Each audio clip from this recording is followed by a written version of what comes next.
ನೀವು ಎಂದಾದರೂ ಕೆಲಸ ಬದಲಾಯಿಸಿದಾಗ ನಿಮ್ಮ ಹಳೆಯ PF ದುಡ್ಡನ್ನ ಹಾಗೆ ಬಿಟ್ಟು ಬಂದಿದ್ದೀರಾ?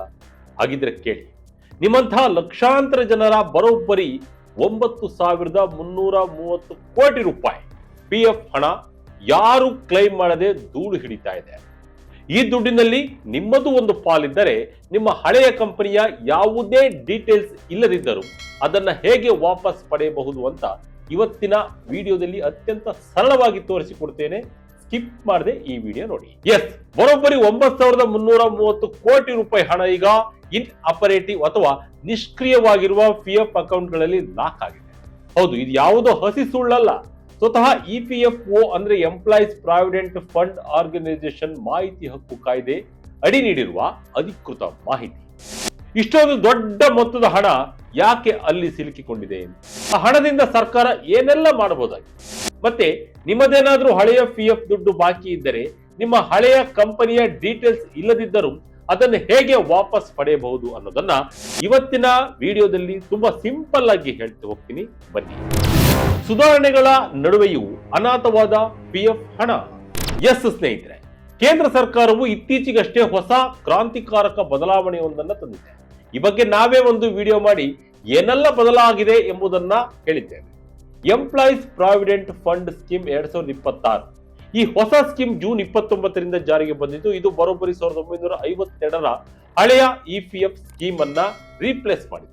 ಸುಮಾರು 8 ಕೋಟಿ ಸಕ್ರಿಯ ಚಂದಾದಾರರಿಗೆ ಅನುಕೂಲವಾಗುವಂತೆ EPF ರೂಲ್ಸ್ ಗಳನ್ನ ಸರಳಗೊಳಿಸುವುದು ಮತ್ತು ಇಡೀ ಸಿಸ್ಟಮ್ ಅನ್ನ ಡಿಜಿಟಲ್ ಮಾಡುವುದು ಇದರ ಮುಖ್ಯ ಉದ್ದೇಶವಾಗಿದೆ. ಆದರೆ ಇಂತಹ ಸುಧಾರಣೆಗಳ ನಡುವೆಯೂ ಮಾಹಿತಿ ಹಕ್ಕು ಅಂದ್ರೆ RTI ಮೂಲಕ ಕೇಳಲಾದ ಪ್ರಶ್ನೆಗೆ EPFO ನೀಡಿರುವ ಉತ್ತರ ನಿಜಕ್ಕೂ ಪ್ರತಿಯೊಬ್ಬರ ಕಣ್ಣು ಕೆಂಪಾಗಿಸುವಂತಿದೆ. ಲಕ್ಷಾಂತರ ಅಕೌಂಟ್ಗಳಲ್ಲಿ ಕೋಟ್ಯಾಂತರ ರೂಪಾಯಿ, 9,330 ಕೋಟಿ ಹಣಕ್ಕೆ ವಾರಸುದಾರರೇ ಇಲ್ಲ. ಸ್ನೇಹಿತರೆ, RTI ರಿಪೋರ್ಟ್ ಪ್ರಕಾರ ಮಾರ್ಚ್ 31, 2026 ಹೊತ್ತಿಗೆ ದೇಶದಲ್ಲಿ ಒಟ್ಟು 30,91,862 ಅಂದ್ರೆ ಸರಿಸುಮಾರು 31 ಲಕ್ಷ ಇನ್ ಆಪರೇಟಿವ್ ಅಥವಾ ನಿಷ್ಕ್ರಿಯ PF ಅಕೌಂಟ್ಗಳಿವೆ. ಈ ಖಾತೆಗಳಲ್ಲಿ ಒಟ್ಟಾರೆಯಾಗಿ ಸುಮಾರು 9,330 ಕೋಟಿ ರೂಪಾಯಿಗಳು ಕ್ಲೈಮ್ ಆಗದೆ ಹಾಗೆ ಉಳಿದುಕೊಂಡಿವೆ. ಕಳೆದ ವರ್ಷಕ್ಕೆ ಹೋಲಿಸಿದ್ರೆ ಈ ಬಾರಿ ಸ್ವಲ್ಪ ಸುಧಾರಣೆಯಾಗಿದೆ ಅಷ್ಟೇ. ಕಳೆದ ವರ್ಷ ಅಂದ್ರೆ ಮಾರ್ಚ್ 31, 2025ರಂದು ಒಟ್ಟು 31.83 ಲಕ್ಷ ಇನ್ ಆಪರೇಟಿವ್ ಅಕೌಂಟ್ಗಳಿದ್ದವು ಮತ್ತು ಅದರಲ್ಲಿ 10,181 ಕೋಟಿ ರೂಪಾಯಿ ಹಣವಿತ್ತು. ಈಗ ಅಕೌಂಟ್ಗಳ ಸಂಖ್ಯೆ 92,000ದಷ್ಟು ಮತ್ತು ಹಣದ ಮೊತ್ತ 851 ಕೋಟಿ ರೂಪಾಯಿಯಷ್ಟು ಇಳಿಕೆ ಆಗಿದೆಯಾದರೂ ಇನ್ನು 31 ಲಕ್ಷ ಅಕೌಂಟ್ಗಳು ಮತ್ತು 9,330 ಕೋಟಿ ರೂಪಾಯಿ ಅನಾಥವಾಗಿ ಬಿದ್ದಿದೆ ಅಂದ್ರೆ ಯೋಚನೆ ಮಾಡಿ. ಇದು ಯಾರೋ ಶ್ರೀಮಂತರ ದುಡ್ಡಲ್ಲ, ನಿಮ್ಮಂತಹ ಸಾಮಾನ್ಯ ಉದ್ಯೋಗಿಗಳು ಬೆವರು ಸುರಿಸಿ ಗಳಿಸಿದ ನಿವೃತ್ತಿ ಜೀವನದ ಉಳಿತಾಯದ ಹಣ. 9,330 ಕೋಟಿ ರೂಪಾಯಿಯಿಂದ ಏನೆಲ್ಲ ಮಾಡಬಹುದು? IIT ಮತ್ತು ಆಯುಷ್ಮಾನ್ ಭಾರತ್ಗೆ ಸಮಪಾಲು. ಸ್ನೇಹಿತರೆ, ನೀವು ಕೇಳಬಹುದು, ಏನಿದು ಬರೀ 9,000 ಕೋಟಿ ಅಷ್ಟೇ ಅಲ್ವಾ ಬಿಡಿ ಅಂತ. ಆದರೆ ಈ 9,330 ಕೋಟಿ ರೂಪಾಯಿ ಅಂದ್ರೆ ಎಷ್ಟು ದೊಡ್ಡ ಮೊತ್ತ ಅಂತ ನಿಮಗೆ ಅರ್ಥವಾಗಬೇಕಾದ್ರೆ ಕೆಲವು ಪ್ರಮುಖ ಸಾರ್ವಜನಿಕ ವೆಚ್ಚಗಳ ಜೊತೆ ಕಂಪೇರ್ ಮಾಡಿ ನೋಡಲೇಬೇಕು. ಮೊದಲನೇದಾಗಿ, ಭಾರತದಲ್ಲಿ ಪ್ರಾದೇಶಿಕ ಕನೆಕ್ಟಿವಿಟಿ ಹೆಚ್ಚಿಸಲು ಜಾರಿಗೆ ತಂದ ಉಡಾನ್ ಸ್ಕೀಮ್ ನಿಮಗೆ ಗೊತ್ತೇ ಇರಬಹುದು. 2016ರಲ್ಲಿ ಇದು ಲಾಂಚ್ ಆದಾಗಿನಿಂದ ಇಂದಿನವರೆಗೂ ಕೇಂದ್ರ ಸರ್ಕಾರ ಈ ಸ್ಕೀಮ್ಗೆ ಖರ್ಚು ಮಾಡಿರುವುದು ಒಟ್ಟು 10,169 ಕೋಟಿ ರೂಪಾಯಿ. ಅಂದ್ರೆ ಈ ಕ್ಲೈಮ್ ಆಗದ PF ದುಡ್ಡು ಇಡೀ ಉಡಾನ್ ಸ್ಕೀಮ್ನ ಒಟ್ಟು ವೆಚ್ಚಕ್ಕೆ ಬಹುತೇಕವಾಗಿ ಸಮನಾಗಿದೆ. ಇನ್ನು ಎರಡನೇದಾಗಿ, ಬಡವರ ಆರೋಗ್ಯ ರಕ್ಷಣೆಗಾಗಿ ಜಾರಿಗೆ ತಂದಿರುವ ಆಯುಷ್ಮಾನ್ ಭಾರತ್ ಪ್ರಧಾನ ಮಂತ್ರಿ ಜನ್ ಆರೋಗ್ಯ ಯೋಜನೆಗೆ ಕೇಂದ್ರ ಸರ್ಕಾರವು 2026-27ರ ಸಾಲಿಗೆ ಹಂಚಿಕೆ ಮಾಡಿರುವ ಬಜೆಟ್ ಮೊತ್ತಕ್ಕೆ ಈ PF ಹಣ ಸರಿಸುಮಾರು ಸಮನಾಗಿದೆ. ಅಷ್ಟೇ ಅಲ್ಲ ಸ್ನೇಹಿತರೆ, 2014ರ ಸರ್ಕಾರದ ಅಂದಾಜಿನ ಪ್ರಕಾರ ಒಂದು ಹೊಸ IIT ಸ್ಥಾಪಿಸಲು ತಗುಲುವ ವೆಚ್ಚ 1,750 ಕೋಟಿ ರೂಪಾಯಿ ಇತ್ತು. ಇವತ್ತಿನ ಹಣದುಬ್ಬರ ಅಥವಾ ಇನ್ಫ್ಲೇಷನ್ಸ್ ಲೆಕ್ಕಾಚಾರ ಪ್ರಕಾರ 2026ರ ವೇಳೆಗೆ ಇದು IIT ನಿರ್ಮಿಸಲು ಸರಿಸುಮಾರು 2,934 ಕೋಟಿ ರೂಪಾಯಿ ಬೇಕಾಗಬಹುದು. ಅಂದ್ರೆ ಈ ನಿಷ್ಕ್ರಿಯವಾಗಿರುವ 9,330 ಕೋಟಿ ರೂಪಾಯಿ ಹಣದಿಂದ ದೇಶದಲ್ಲಿ ಬರೋಬ್ಬರಿ 3 ಹೊಸ IITಗಳನ್ನ ಕಟ್ಟಿ ಅದರ ಜೊತೆಗೆ ಇನ್ನು 500 ಕೋಟಿ ರೂಪಾಯಿಗಂತಲೂ ಅಧಿಕ ಹಣವನ್ನ ಉಳಿಸಬಹುದು. ಕೇಳೋಕೆ ಆಶ್ಚರ್ಯ ಅನ್ಸುತ್ತಲ್ವಾ? ಆದರೆ ಇದು ಕೇವಲ ಒಂದು ಕಂಪ್ಯಾರಿಸನ್ ಅಷ್ಟೇ. ಈ ಹಣ ಯಾವುದೇ ಸರ್ಕಾರಕ್ಕೆ ಸೇರಿದಲ್ಲ, ಬದಲಿಗೆ ಇವೆಲ್ಲವೂ ಉದ್ಯೋಗಿಗಳ ಸ್ವಂತ ಸೇವಿಂಗ್ಸ್ ಆಗಿದೆ. ಆರ್ಟಿಐಗೆ ಇಪಿಎಫ್ಒ ನೀಡಿದ ಶಾಕಿಂಗ್ ಉತ್ತರ.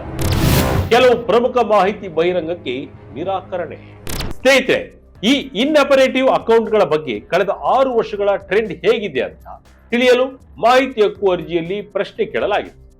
ಆದರೆ ಇಪಿಎಫ್ಒ ಇದಕ್ಕೆ ಕೇವಲ 2025 ಮತ್ತು 2026ರ ಡೀಟೇಲ್ಸ್ ಮಾತ್ರ ಕೊಟ್ಟಿದೆ.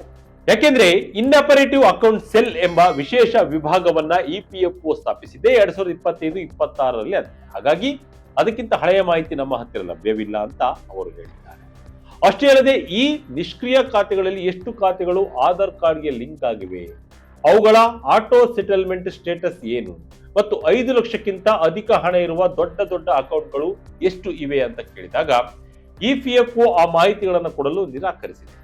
ಆಧಾರ್ ಲಿಂಕ್ ಮತ್ತು ಆಟೋ ಸೆಟಲ್ಮೆಂಟ್ ಮಾಹಿತಿಯನ್ನ ಆರ್ಟಿಐ ಕಾಯ್ದೆಯ ಸೆಕ್ಷನ್ 8(1) ಈ ಅಡಿಯಲ್ಲಿ ವಿನಾಯಿತಿ ಪಡೆದು ರಹಸ್ಯವಾಗಿದೆ.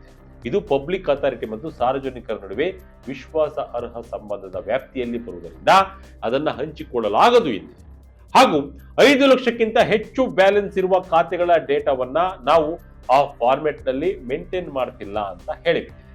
ಆದರೆ ಒಂದು ಮುಖ್ಯವಾದ ವಿಷಯ ನೆನಪಿರಲಿ ಸ್ನೇಹಿತರೆ, ಈ 9,330 ಕೋಟಿ ರೂಪಾಯಿ ಹಣ ಸಂಪೂರ್ಣವಾಗಿ ನಷ್ಟವಾಗಿಲ್ಲ ಅಥವಾ ಕಳೆದು ಕೂಡ ಹೋಗಿಲ್ಲ. ಈ ಅಕೌಂಟ್ಗಳು ಇನ್ ಆಪರೇಟಿವ್ ಆಗಿವೆ ಹೊರತು ಕ್ಲೈಮ್ ಮಾಡೋ ವಾರಸುದಾರರು ಬಂದರೆ ಈ ಹಣ ಅವರಿಗೆ ಖಂಡಿತವಾಗಿಯೂ ಸಿಗುತ್ತೆ. ನಿಮ್ಮ ನಿಷ್ಕ್ರಿಯ ಪಿಎಫ್ ಹಣ ಪಡೆಯೋದು ಹೇಗೆ? ಸ್ಟೆಪ್ ಬೈ ಸ್ಟೆಪ್ ಆನ್ಲೈನ್ ಮತ್ತು ಆಫ್ಲೈನ್ ಪ್ರೋಸೆಸ್. ಹಾಗಾದ್ರೆ ಸ್ನೇಹಿತರೆ, ನಿಮ್ಮದೇನಾದರೂ ಇನ್ ಆಪರೇಟಿವ್ ಪಿಎಫ್ ಅಕೌಂಟ್ ಇದ್ರೆ ಯಾವುದೋ ಕಂಪನಿ ಚೇಂಜ್ ಮಾಡಿದಾಗ ವಿತ್ಡ್ರಾ ಮಾಡದೆ, ಟ್ರಾನ್ಸ್ಫರ್ ಮಾಡದೆ ಉಳಿದ ಹಣವನ್ನ ಹೇಗೆ ರೀಕ್ಲೈಮ್ ಮಾಡೋದು ಅಂತ ಯೋಚನೆ ಮಾಡ್ತಿದ್ದೀರಾ? ಅದಕ್ಕೆ ಸಿಂಪಲ್ ಸ್ಟೆಪ್ ಹೇಳ್ತೀನಿ ಕೇಳಿ. ಮೊದಲಿಗೆ ಒಂದು ಕ್ವಿಕ್ ಚೆಕ್ ಲಿಸ್ಟ್ ರೆಡಿ ಮಾಡ್ಕೊಳ್ಳಿ. ನಿಮಗೆ ನಿಮ್ಮ UN ಆಕ್ಟಿವ್ ಇರಬೇಕು, ಹಾಗೆ ಆಧಾರ್ ಕಾರ್ಡ್ ಲಿಂಕ್ ಇರಬೇಕು, ಪ್ಯಾನ್ ಕಾರ್ಡ್ ಮತ್ತು bank account IFSC details UN KYC ಯಲ್ಲಿ ಅಪ್ಡೇಟ್ ಆಗಿರಬೇಕು. ಇವು ಇಲ್ಲದಿದ್ರೆ ನಿಮ್ಮ ಕ್ಲೈಮ್ ರಿಜೆಕ್ಟ್ ಆಗೋದು ಗ್ಯಾರಂಟಿ. ಇದನ್ನ ಪಡೆಯೋಕೆ ಅತ್ಯಂತ ಸುಲಭ ಮತ್ತು ವೇಗವಾದ ಹಾದಿ ಅಂದ್ರೆ ಆನ್ಲೈನ್ ಮೆಥಡ್. ಮೊದಲು ಇಪಿಎಫ್ಒ ಅಧಿಕೃತ ವೆಬ್ಸೈಟ್ ಆದ ಯೂನಿಫೈಡ್ ಮೆಂಬರ್ ಪೋರ್ಟಲ್ಗೆ ಭೇಟಿ ನೀಡಿ. ನಿಮ್ಮ ಸ್ಕ್ರೀನ್ ಮೇಲೆ ಹಾಗೂ ಡಿಸ್ಟಿಂಕ್ಷನ್ ಅಲ್ಲಿ ವೆಬ್ಸೈಟ್ ವಿಳಾಸ ಕಾಣ್ತಾ ಇದೆ. ಅಲ್ಲಿಗೆ ಭೇಟಿ ನೀಡಿದ ಬಳಿಕ ನಿಮ್ಮ UAN ಮತ್ತು ಪಾಸ್ವರ್ಡ್ ಬಳಸಿ ಲಾಗಿನ್ ಆಗಿ. ಬಳಿಕ ಅಲ್ಲಿ ನಿಮ್ಮ KYC ಸೆಕ್ಷನ್ ಅಲ್ಲಿ ಆಧಾರ್, ಪ್ಯಾನ್ ಮತ್ತು ಬ್ಯಾಂಕ್ ವಿವರಗಳನ್ನ ಕರೆಕ್ಟ್ ಆಗಿ ಲಿಂಕ್ ಆಗಿದೆಯೇ ಮತ್ತು ಹಳೆಯ ನಿಷ್ಕ್ರಿಯ ಅಕೌಂಟ್ ನ ಸರ್ವಿಸ್ ಹಿಸ್ಟರಿ ಕಾಣಿಸುತ್ತದೆಯೇ ಅಂತ ಚೆಕ್ ಮಾಡಿ. ಇದಾದ ಬಳಿಕ ಆನ್ಲೈನ್ ಸರ್ವಿಸಸ್ ಆಪ್ಷನ್ ಮೇಲೆ ಕ್ಲಿಕ್ ಮಾಡಿ. ಇಲ್ಲಿ ಕ್ಲೈಮ್ ಎಂಬ ಬಟನ್ ಸಿಗುತ್ತದೆ, ಅದನ್ನ ಸೆಲೆಕ್ಟ್ ಮಾಡಿ. ಅದಾದ ಬಳಿಕ ಪ್ರೊಸೀಡ್ ಫಾರ್ ಆನ್ಲೈನ್ ಕ್ಲೈಮ್ ಕೊಟ್ಟು ನಿಮಗೆ ಬೇಕಾದ ಕ್ಲೈಮ್ ಟೈಪ್ ಆರಿಸಿ. ಉದಾಹರಣೆಗೆ ಫೈನಲ್ ಸೆಟಲ್ಮೆಂಟ್ ಮಾಡಬೇಕಾದ್ರೆ ಫಾರ್ಮ್ 19, ಪೆನ್ಷನ್ ವಿತ್ಡ್ರಾ ಮಾಡಬೇಕಾದ್ರೆ ಫಾರ್ಮ್ 10C ಅಥವಾ ಮಧ್ಯದಲ್ಲೇ ಸ್ವಲ್ಪ ಹಣ ತೆಗೆದುಕೊಳ್ಬೇಕಾದ್ರೆ ಫಾರ್ಮ್ 31 ಅನ್ನ ಬಳಸಿ. ಅಂದ್ರೆ ಪಾರ್ಷಿಯಲ್ ವಿತ್ಡ್ರಾಯಲ್ ಅನ್ನ ಬಳಸಿ. Bank IFSC code account number ಅನ್ನ ಹಾಕಿ. ಇದಾದ ಬಳಿಕ ನಿಮ್ಮ ಆಧಾರ್ OTP ಮೂಲಕ ವೆರಿಫಿಕೇಶನ್ ಕಂಪ್ಲೀಟ್ ಮಾಡಿ ಸಬ್ಮಿಟ್ ಮಾಡಿ. ನಿಮ್ಮ UN ಮೊಬೈಲ್ ನಂಬರ್ಗೆ ಬರುವ OTP ಮೂಲಕ ಇಡೀ ಪ್ರಕ್ರಿಯೆ ಸುಲಭವಾಗಿ ಮುಗಿಯುತ್ತೆ. ನೀವು ಇದನ್ನ ಉಮಂಗ್ ಆಪ್ ಮೂಲಕವೂ ಟ್ರ್ಯಾಕ್ ಮಾಡಬಹುದು. ಒಂದು ವೇಳೆ ನಿಮ್ಮ ಅಕೌಂಟ್ 3 ವರ್ಷಗಳಿಗಿಂತ ಹೆಚ್ಚು ಕಾಲ ಯಾವುದೇ ಕಾಂಟ್ರಿಬ್ಯೂಷನ್ ಇಲ್ಲದೆ ಸಂಪೂರ್ಣ ಇನ್ ಆಪರೇಟಿವ್ ಆಗಿದ್ದರೆ ಇಪಿಎಫ್ಒ ಸೈಟ್ ನಲ್ಲಿರುವ ಇನ್ ಆಪರೇಟಿವ್ ಅಕೌಂಟ್ ಹೆಲ್ಪ್ ಡೆಸ್ಕ್ ಬಳಸಿ ಮೊದಲು ಅದನ್ನ ವ್ಯಾಲಿಡೇಟ್ ಮಾಡಬೇಕಾಗಬಹುದು. ಇನ್ನು ಸಣ್ಣ ಸಣ್ಣ ಮೊತ್ತದ ಬ್ಯಾಲೆನ್ಸ್ ಅಂದ್ರೆ ಸರಿಸುಮಾರು 1,000 ರೂಪಾಯಿವರೆಗೆ ಇರುವ ಖಾತೆಗಳಿಗೆ ಯಾವುದೇ ಕ್ಲೈಮ್ ಇಲ್ಲದೆ ನೇರವಾಗಿ ಆಧಾರ್ ಲಿಂಕ್ಡ್ ಬ್ಯಾಂಕ್ ಅಕೌಂಟ್ಗೆ ಆಟೋ ರೀಫಂಡ್ ಮಾಡುವ ಪೈಲಟ್ ಇನಿಷಿಯೇಟಿವ್ ಕೂಡ ಕೆಲವೊಮ್ಮೆ ಇರುತ್ತೆ. ಆದ್ರೆ ಇದಕ್ಕೆ ಇತ್ತೀಚಿನ ಇಪಿಎಫ್ಒ ಸರ್ಕ್ಯುಲರ್ಗಳನ್ನ ನೀವು ಚೆಕ್ ಮಾಡಬೇಕಾಗುತ್ತೆ. ಒಂದು ವೇಳೆ ಆನ್ಲೈನ್ ಆಗ್ತಿಲ್ಲ ಅಂದ್ರೆ ಆಫ್ಲೈನ್ ಫಾರ್ಮ್ ಫಿಲ್ ಮಾಡಿ ಆಧಾರ್, ಪ್ಯಾನ್ ಮತ್ತು ಕ್ಯಾನ್ಸಲ್ಡ್ ಚೆಕ್ ನ ಸ್ಕ್ಯಾನ್ ಕಾಪಿಗಳನ್ನ ಜೋಡಿಸಿ ಹತ್ತಿರದ PFO ಆಫೀಸ್ಗೆ ಅಥವಾ ಹಳೆ ಕಂಪನಿಯ ಮೂಲಕ ಸಬ್ಮಿಟ್ ಮಾಡಬಹುದು. ಆದರೆ ನೆನಪಿರಲಿ, ನಿಮ್ಮ ಹೆಸರು, ಹುಟ್ಟಿದ ದಿನಾಂಕ, KYC ವಿವರಗಳು ಮ್ಯಾಚ್ ಆಗದಿದ್ದರೆ ಕ್ಲೈಮ್ ರಿಜೆಕ್ಟ್ ಆಗುವ ಚಾನ್ಸ್ ತುಂಬಾ ಜಾಸ್ತಿ ಇರುತ್ತೆ. ಹಳೆಯ ಎಂಪ್ಲಾಯರ್ ಡೀಟೇಲ್ಸ್ ಮರೆತಿದ್ಯಾ? UAN ನಂಬರ್ ಟ್ರೇಸ್ ಮಾಡೋ ಮಸ್ತ್ ಆಪ್ಷನ್. ಸ್ನೇಹಿತರೆ, ನಿಮ್ಮಲ್ಲಿ ಕೆಲವರಿಗೆ ಒಂದು ದೊಡ್ಡ ಸಮಸ್ಯೆ ಇರುತ್ತೆ. ಹಳೆಯ ಜಾಯಿನ್ ಆದ ಕಂಪನಿ ಮುಚ್ಚಿ ಹೋಗಿರುತ್ತೆ ಅಥವಾ ಕಂಪನಿಯ ಹೆಸರೇ ಮರೆತು ಹೋಗಿರುತ್ತೆ. ಹಾಗಾದ್ರೆ ನಂಬರ್ ಹುಡುಕೋದು ಹೇಗೆ? ಯೋಚನೆ ಮಾಡಬೇಡಿ. ಹಳೆಯ ಕಂಪನಿಯ ಡೀಟೇಲ್ಸ್ ಇಲ್ಲದಿದ್ದರೂ ನಿಮ್ಮ UAN ನಂಬರ್ ಪತ್ತೆ ಹಚ್ಚಬಹುದು. ಇದಕ್ಕೆ ನೀವು ಮಾಡಬೇಕಾಗಿದ್ದು ಇಷ್ಟೇ. ಮೊದಲನೇದಾಗಿ EPFO ಪೋರ್ಟಲ್ನಲ್ಲಿರುವ ನೋ ಯುವರ್ UAN ಆಪ್ಷನ್ ಬಳಸಿ ನಿಮ್ಮ ರಿಜಿಸ್ಟರ್ಡ್ ಮೊಬೈಲ್ ನಂಬರ್ ಎಂಟರ್ ಮಾಡಿ, OTP ವೆರಿಫಿಕೇಶನ್ ಮಾಡಿ, ಆಮೇಲೆ ನಿಮ್ಮ ಆಧಾರ್, ಪ್ಯಾನ್ ಅಥವಾ ಹಳೆಯ PF ಮೆಂಬರ್ ID ಕಾರ್ಡ್ ವಿವರಗಳನ್ನು ನೀಡಿ ನಿಮ್ಮ UAN ಪತ್ತೆ ಮಾಡಬಹುದು. ಎರಡನೇದಾಗಿ ನಿಮ್ಮ ಹಳೆಯ salary slips form 16 employment letter ಅಥವಾ ಕಂಪನಿ ಕೊಟ್ಟ ರಿಲೀವ್ ಲೆಟರ್ಗಳನ್ನು ಚೆಕ್ ಮಾಡಿ. ಯಾಕೆಂದ್ರೆ ಹೆಚ್ಚಿನ ಕಂಪನಿಗಳು ಸ್ಯಾಲರಿ ಸ್ಲಿಪ್ ನಲ್ಲೇ UAN ನಂಬರ್ ಪ್ರಿಂಟ್ ಮಾಡಿರ್ತವೆ. ಇನ್ನು ಮೂರನೇದಾಗಿ ನಿಮ್ಮ ಹಳೆಯ ಬ್ಯಾಂಕ್ ಸ್ಟೇಟ್ಮೆಂಟ್ ಅನ್ನ ಗಮನಿಸಿ. PF ಡಿಡಕ್ಟ್ ಆಗಿರುವ, ಸ್ಯಾಲರಿ ಜಮಾ ಆಗಿರುವ ಸ್ಟೇಟ್ಮೆಂಟ್ ವಿವರಗಳನ್ನ ನಮಗೆ ನೆರವಾಗಬಹುದು.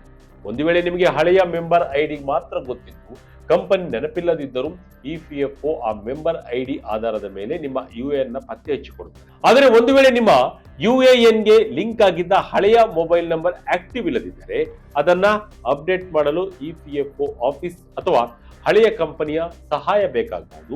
ಇದಕ್ಕೆ ನಿಮ್ಮ Aadhaar, PAN, date of birth ಮತ್ತು ಪ್ರಸ್ತುತ ಚಾಲ್ತಿಯಲ್ಲಿರುವ ಮೊಬೈಲ್ ಹೊಂದಿರುವುದು ಕಡ್ಡಾಯ. ಒಟ್ಟಿನಲ್ಲಿ ನಿಮ್ಮ ಕಷ್ಟದ ಗಳಿಕೆಯ PF ದುಡ್ಡು ಇನ್ಆಪರೇಟಿವ್ ಆಗಿದೆ ಅಂದ ತಕ್ಷಣ ಅದು ಕಳೆದು ಹೋಗಿದೆ ಅಂತ ಅರ್ಥವಲ್ಲ. ಆ 9,330 ಕೋಟಿ ರೂಪಾಯಿ ನಿಮ್ಮಂತಹ ಕೋಟ್ಯಾಂತರ ಉದ್ಯೋಗಿಗಳ ಹಣವೇ ಆಗಿದೆ. ಈ ಕೂಡಲೇ ನಿಮ್ಮ UAN ಪೋರ್ಟಲ್ಗೆ ಲಾಗಿನ್ ಆಗಿ ನಿಮ್ಮ ಬ್ಯಾಲೆನ್ಸ್ ಚೆಕ್ ಮಾಡಿಕೊಳ್ಳಿ. ನಿಮ್ಮ ಹಕ್ಕಿನ ಹಣವನ್ನ ಸರಿಯಾದ ರೀತಿಯಲ್ಲಿ ಕ್ಲೈಮ್ ಮಾಡಿಕೊಳ್ಳಿ. ಯಾವುದೇ ತೊಂದರೆ ಇಲ್ಲ. ಎಲ್ಲಾ ದಾಖಲೆಗಳು ಸರಿ ಇದ್ದರೆ ನೀವು ಕಷ್ಟಪಟ್ಟು ದುಡಿದಿರುವ ದುಡ್ಡನ್ನ ವಾಪಸ್ ತೆಗೆದುಕೊಳ್ಳಬಹುದು. ಈ ಬಗ್ಗೆ ನಿಮ್ಮ ಅನಿಸಿಕೆಯನ್ನ ಕಮೆಂಟ್ ಮೂಲಕ ತಿಳಿಸಿ. ಇದಾಗಿತ್ತು ಈ ಕ್ಷಣದ ಅಪ್ಡೇಟ್. ಇದೇ ರೀತಿಯಾದ ಅಪ್ಡೇಟ್ಗಳಿಗಾಗಿ Vijaya Karnataka website, YouTube page, Facebook page follow ಮಾಡ್ತಾ ಇರಿ. ಧನ್ಯವಾದ.